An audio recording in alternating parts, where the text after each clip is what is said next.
ਕਰ ਦੋ ਆਲਮ ਤਾਕ ਗੁਰੂ ਗੋਬਿੰਦ ਸਿੰਘ। ਜਿੱਥੇ ਚਾਰੋਂ ਦਿਸ਼ਾਵਾਂ ਵੱਲ ਤੁਹਾਨੂੰ ਅਸਮਾਨ ਤੇ ਧਰਤੀ ਮਿਲਦੀ ਦਿਖ ਜਾਵੇ, ਉਸਨੂੰ ਫਾਰਸੀ ਦੇ ਵਿੱਚ ਆਫਾਕ ਕਿਹਾ ਜਾਂਦਾ ਹੈ। ਗੁਰੂ ਗੋਬਿੰਦ ਸਿੰਘ ਧਰਤੀ ਤੇ ਅਸਮਾਨ ਦਾ ਬਾਦਸ਼ਾਹ ਹੈ। ਧਰਤੀ ਤੇ ਸਰੀਰ ਕਰਕੇ ਹੈ ਤੇ ਪਰਲੋਕ ਦੇ ਵਿੱਚ ਉਹ ਅਕਾਲ ਪੁਰਖ ਹੈ, ਪਰਮੇਸ਼ਵਰ ਹੈ।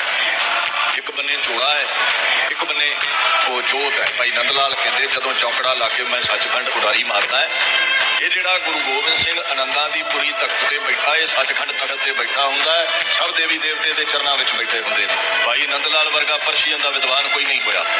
ਗੁਰੂ ਗ੍ਰੰਥ ਸਾਹਿਬ ਨੂੰ ਪੁੱਛੋ ਜੀ, ਭਾਈ ਨੰਦ ਲਾਲ ਠੀਕ ਕਹਿੰਦੇ ਨੇ। ਇਹ ਵਾਕਿਆ ਹੀ ਦੁੱਖ ਸੁੱਖ ਤੋਂ ਨਿਰਾਲੀ ਹਸਤੀ ਹੈ। ਮਹਾਰਾਜ ਕਹਿੰਦੇ ਗੁਰੂ ਨਾਲ ਪੁੱਲ ਨਾ ਲੱਗਈ ਖੋਜ ਡਿਠਾ, ਬ੍ਰਹਮੰਡ ਦੇ ਨਨ to compare with Guru Gobind Singh. ਇਸ ਰੂਹੇ ਜ਼ਮੀਨ ਤੇ ਕੋਈ ਚਮਦਾ ਲਿਫਾਫਾ ਹੈ ਨਹੀਂ ਹੈ ਜਿਹੜਾ ਕੰਪੈਰੇਟਿਵਲੀ ਗੁਰੂ ਗੋਬਿੰਦ ਸਿੰਘ ਦੇ ਬਰਾਬਰ ਬਹਿ ਜਾਵੇ।